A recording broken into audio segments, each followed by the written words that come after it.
Halo Mbak, selamat sore. Selamat sore.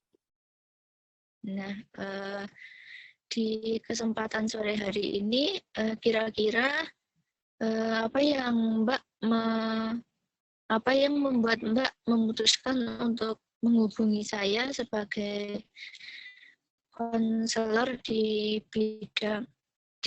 biro psikologi ini, Mbak? Jadi gini Mbak, seringkali saya ngerasa sendirian gitu dan kurang dianggap itu di dalam keluarga. Mungkin menurut orang tua saya kurang bisa diandalkan daripada adik-adik saya. Oh, begitu ya Mbak. Lalu Mbak, Jadi kadang pas orang tua butuh bantuan gitu, mereka lebih milih minta tolong sama adik-adik saya. Jadi saya sering mikir aja gitu, apa nggak minta bantuan gitu sama aku, kan aku juga bisa.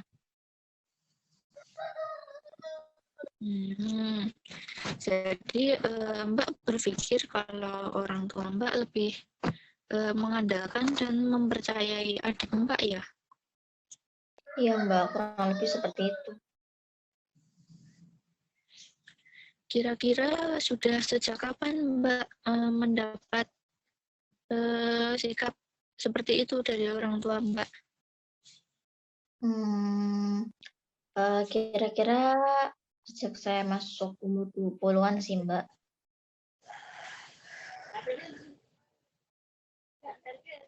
Oke, baik. Mbak tadi bilang kalau sering tidak dianggap dan orang tua Mbak lebih mengandalkan adik Mbak daripada Mbak. Dapat Mbak ceritakan apa saja perlakuan Mbak orang tua Mbak tersebut? Ya salah satunya yang udah saya bilang tadi ya Mbak, kalau orang tua saya butuh bantuan mereka nggak nggak coba dulu minta apa nggak coba dulu minta tolong sama aku, malah langsung ke adik-adik aku.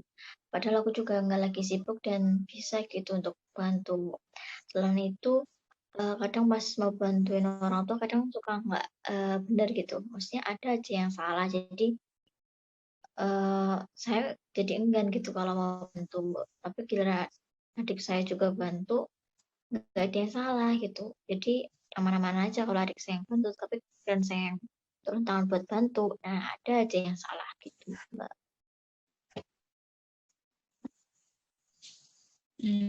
Oke. Kemudian apa saja yang Mbak rasakan ketika mengalami hal itu, Mbak?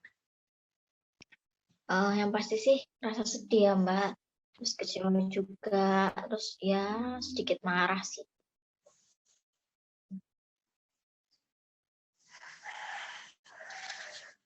Oke. Jadi Mbak merasa sedih, kecewa, dan marah ketika Mbak mendapat tindakan yang kurang baik dari orang tua Mbak. Seperti itu ya? Iya Mbak, kurang lebih kayak gitu. Nah, biasanya dampak apa saja yang Mbak rasakan setelah mengalami hal itu, Mbak? Biasanya sih jadi sering bad mood, terus diem-dieman gitu sama anggota keluarga, kadang juga nangis, terus jadi lebih sering ngurung diri di kamar, nggak semangat buat ngapa-ngapain, terus ya ngerjain tugas pun juga jadi malas, jadi tugas-tugas nggak pada selesai atau malah tertunda-tunda terus. Terus kadang kalau misalnya udah saking capeknya, ya kadang pengen pergi aja gitu dari rumah. Oke. Jadi di sini Mbak Tun mengalami masalah dalam keluarga Mbak ketika memasuki usia 20 tahun dan Mbak masih menganggap hal itu wajar. Namun lama-kelamaan Mbak merasa terganggu dengan hal itu dan marah juga karena Mbak mendapat perlakuan yang lebih keras dari orang tua Mbak dibanding adik-adik Mbak. Namun di sini Mbak juga tidak ingin terlalu menyalahkan mereka dan masih berusaha untuk memahami keadaan mereka. Selain itu, Mbak juga merasakan dampak buruk dari masalah itu. Jadinya dapat mengganggu aktivitas sehari-hari Mbak. Kurang lebih seperti itu ya. Apa ada tambahan lagi, Mbak? Iya Mbak, benar kayak gitu. Ya, memang sedih rasanya Mbak ketika kita tidak mendapat sikap dan perlakuan yang adil dari orang tua. Karena kita sebagai anak juga menginginkan hal itu untuk kita Mbak. Apalagi dampak yang Mbak rasakan waktu terjadi hal itu cukup mengganggu kegiatan Mbak ya. Namun di sini saya tahu Mbak akan sanggup menghadapinya dan bisa bertahan sampai saat ini untuk menceritakannya kepada saya. Iya Mbak, sekarang aku juga udah merasa lebih baik gitu karena bisa bagi ceritain sama Mbak. Oke, apa ada lagi Mbak yang ingin diceritakan? Enggak sih Mbak, udah cukup. Baik, di sini sebelum saya menutup sesi konselingnya, saya bisa simpulkan kalau di dalam keluarga Mbak Tun sering terjadi masalah seperti tidak dianggap oleh orang tua Mbak, dan Mbak juga mendapat perlakuan dan sikap yang kurang adil dari orang tua Mbak. Mbak Atun mengalami hal ini sekitar usia 20 tahun dan masih menganggapnya wajar. Namun lama-kelamaan Mbak Atun terganggu dengan hal itu dan sering menimbulkan dampak buruk bagi diri Mbak seperti mudah kehilangan semangat, bad mood, sering mengurung diri di kamar, mendiamkan anggota keluarga Mbak, dan tugas-tugas Mbak juga jadi terlupakan dan tidak bisa segera Mbak selesaikan. Selain itu, Mbak juga merasa sedih, kecewa, dan marah pada orang tua Mbak. Namun, Mbak tetap berusaha untuk memahami dan mengerti keadaan mereka. Seperti itu ya, Mbak. Apakah ada tambahan lagi? Iya Mbak, kayak gitu udah cukup sih. Saya di sini berharap kedepannya orang tua saya lebih menghargai dan lagi bersikap baik pada saya atau yang lain adik-adik saya juga. Jadi seenggaknya berlaku adil gitu. Jadi saya juga bisa jalanin aktivitas sehari-hari saya dengan baik. Oke, baik. Jika sudah cukup dan juga keterbatasan waktu yang ada, kalau begitu, mari kita akhiri sesi konseling kita hari ini ya, Mbak. Namun, apabila masih ada hal yang sekiranya ingin Mbak ceritakan lagi atau ada permasalahan yang mengganggu Mbak Atun bisa menghubungi Biro Layanan Psikologi kami untuk mengatur jadwal sesi konseling berikutnya ya, Mbak. Ya Mbak, siap. Sekali lagi terima kasih ya Mbak sudah mendengarkan cerita saya hari ini. Iya, sama-sama Mbak Atun. Semangat ya. Selamat sore. Selamat sore. Halo Mbak Atun, selamat sore. Halo Mbak, selamat sore juga. Bagaimana kabarnya Mbak hari ini? Alhamdulillah cukup baik Mbak.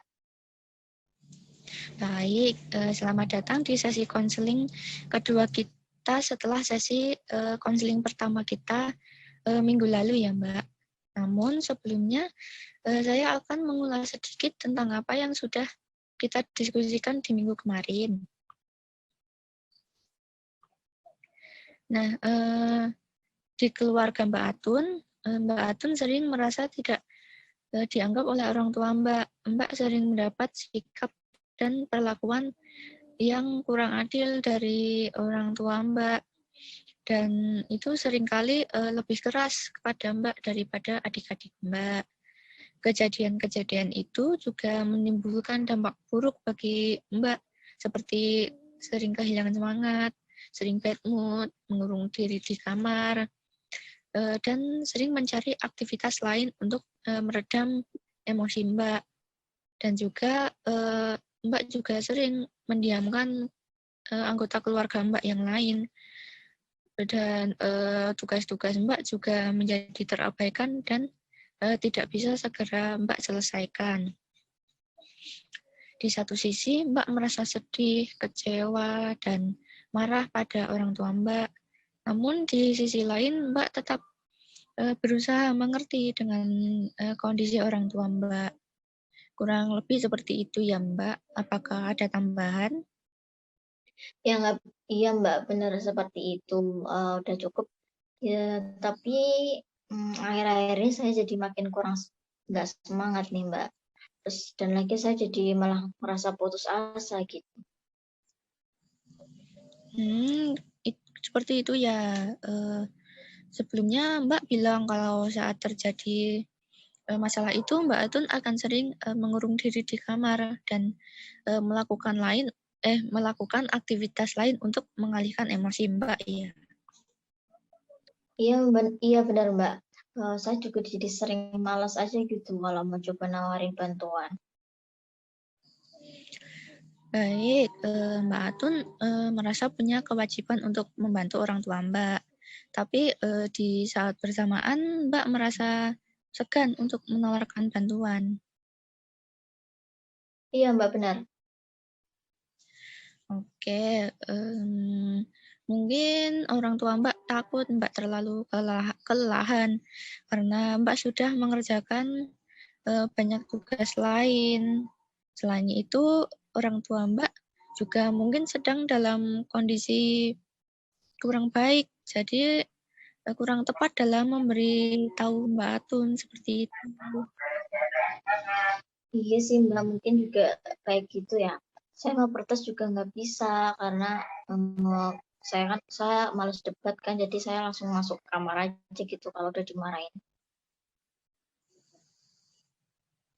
Oke, tadi mengatakan kalau Mbak merasa punya kewajiban untuk membantu dan sebenarnya ingin sekali menawarkan bantuan pada orang tua Mbak. Namun di sisi lain Mbak segan untuk menawarkan bantuan karena Mbak berpikir tawaran Mbak akan ditolak dan malah akan dimarahi oleh orang tua Mbak.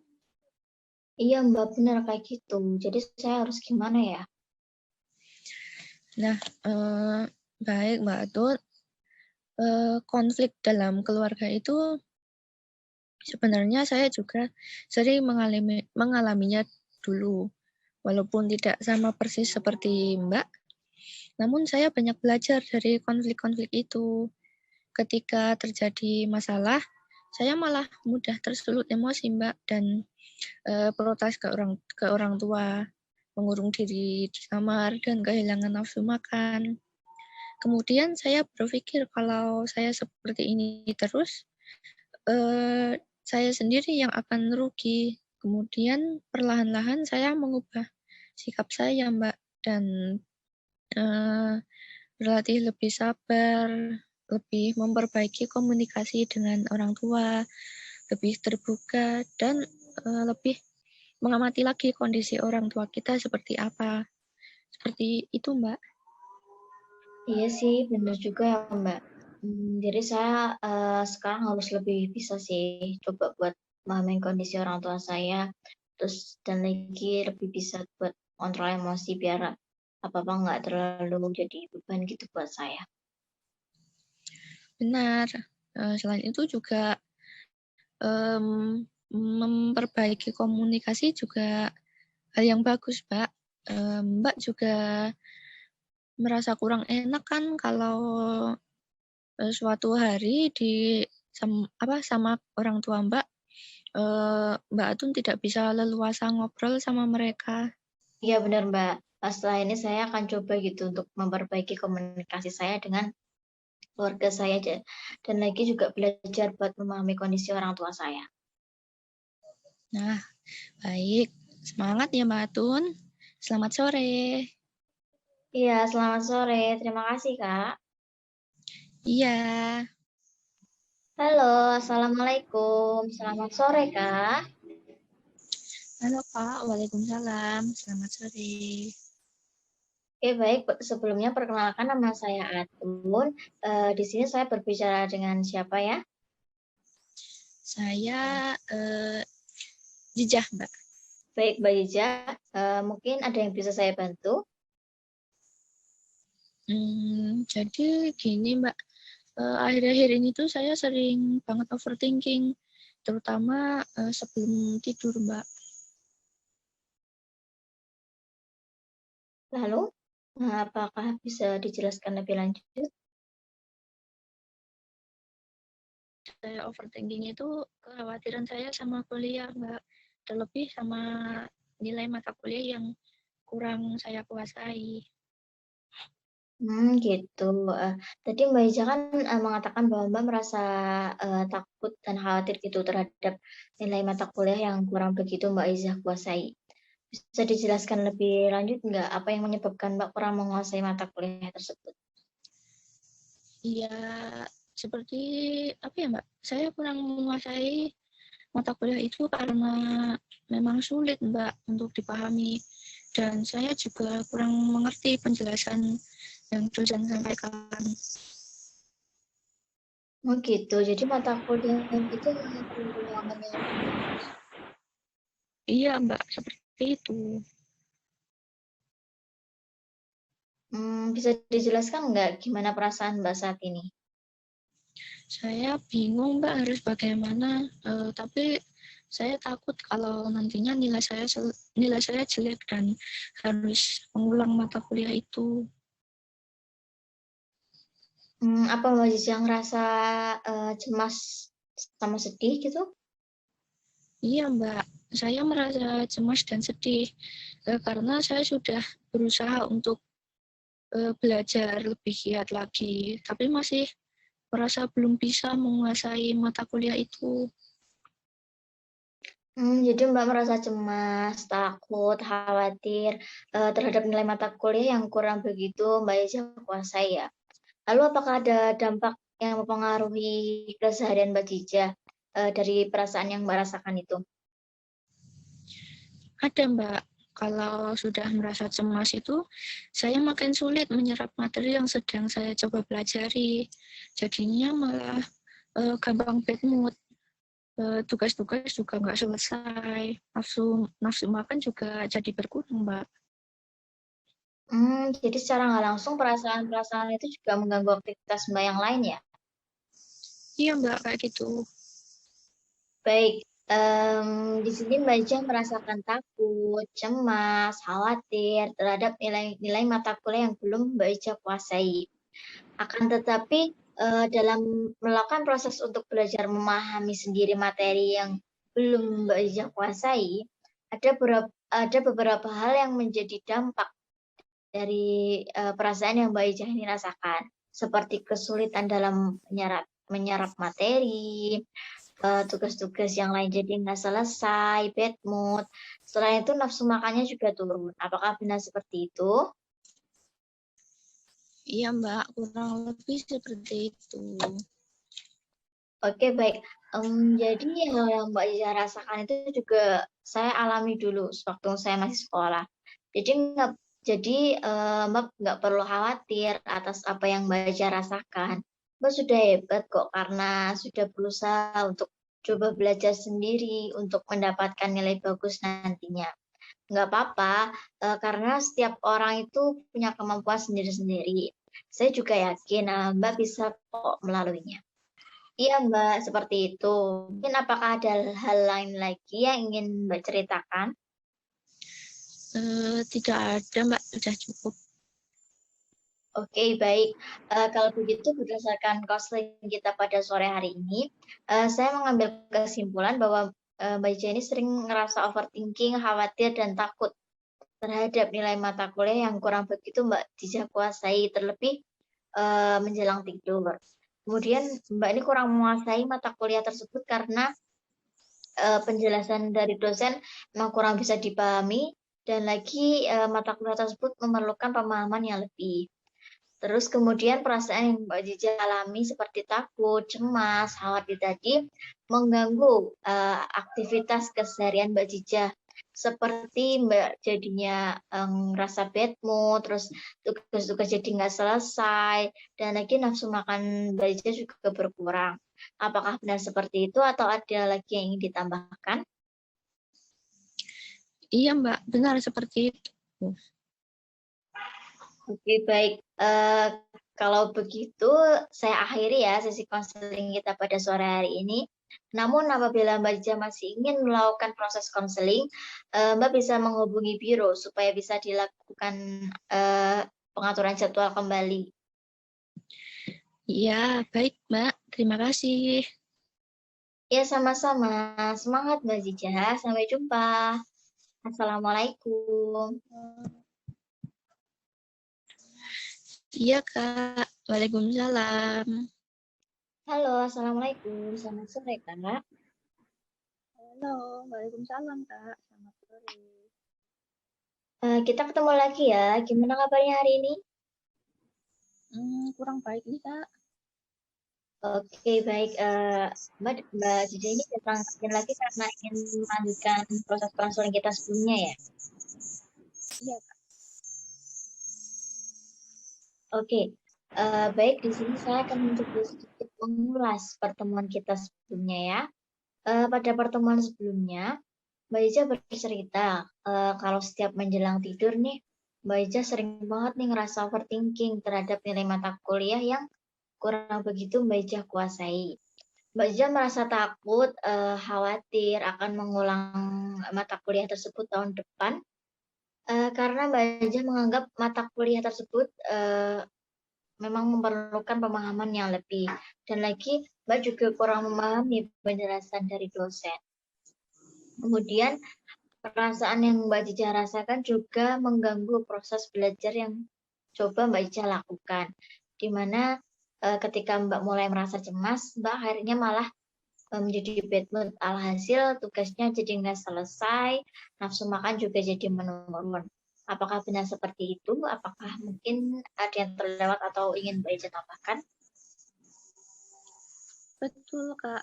Saya kehilangan semangat belajar akhir-akhir ini. Oke, baik. Pada pertemuan sebelumnya, Mbak Ica mengatakan kalau Mbak merasa overthinking nih terhadap nilai mata kuliah yang kurang begitu Mbak Ica kuasai. Sehingga Mbak merasakan takut, cemas, dan khawatir yang berdampak pada aktivitas keseharian Mbak Ica. Seperti tugas-tugas jadi nggak selesai, bad mood, dan juga nafsu makannya jadi menurun. Iya, benar, Kak. Pada saat saya coba mendengarkan dan memahami penjelasan dosen, saya malah jadi tidak fokus, Kak.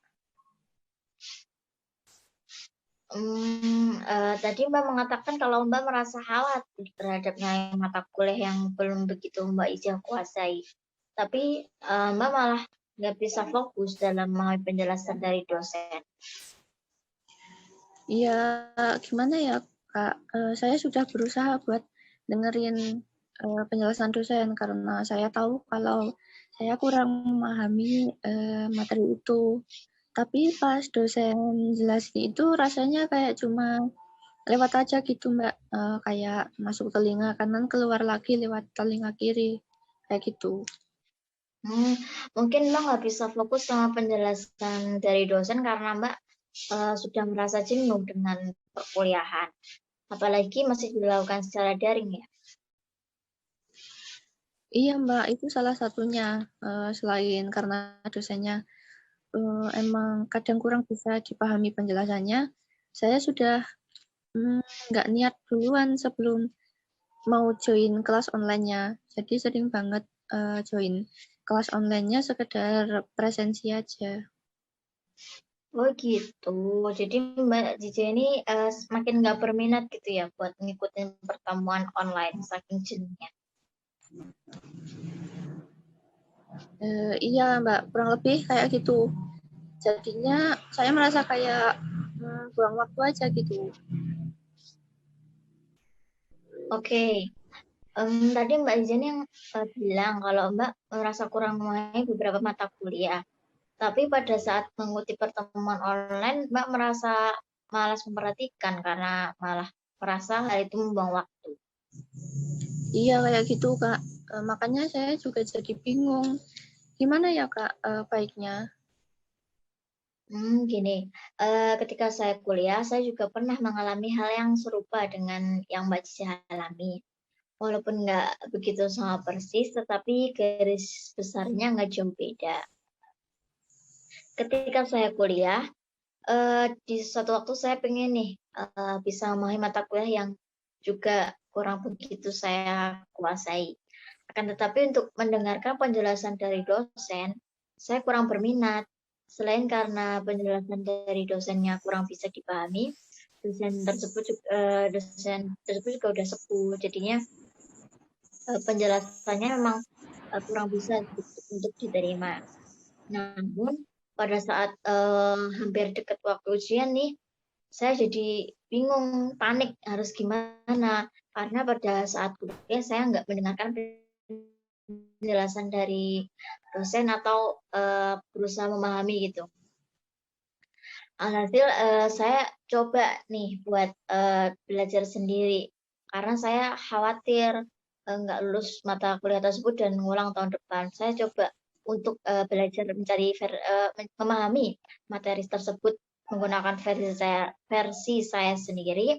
Kemudian kalau memang ada yang masih belum saya pahami, saya coba untuk bertanya kepada teman-teman saya yang mungkin lebih paham dengan mata kuliah tersebut.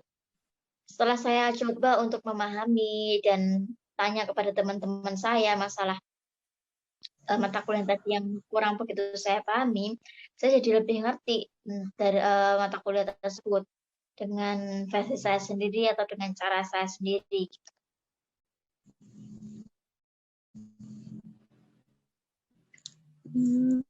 Begitu.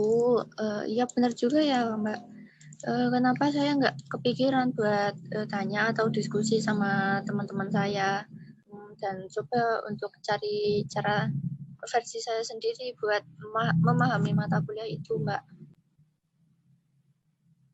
Iya, ya gitu Kak. Jadi walaupun mata kuliah tersebut terdengar sulit atau rumit untuk dipahami, kita bisa cari cara nih dengan versi kita sendiri biar bisa lebih paham gitu. Jadi nantinya akan lebih mudah untuk dipahami karena menggunakan cara atau versi kita sendiri.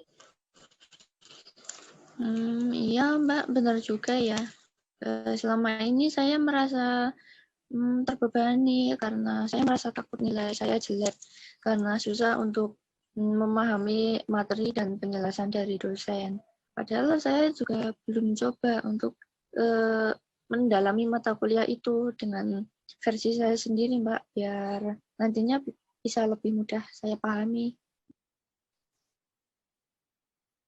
Iya, jadi kayak gitu, Kak. Mungkin apakah ada lagi yang masih mengganjal di hati atau pikiran Kakak? Udah nggak ada, Mbak, udah cukup. Oke, baik. Sebelum saya akhiri, saya menyimpulkan hasil konseling kita pada sore hari ini ya.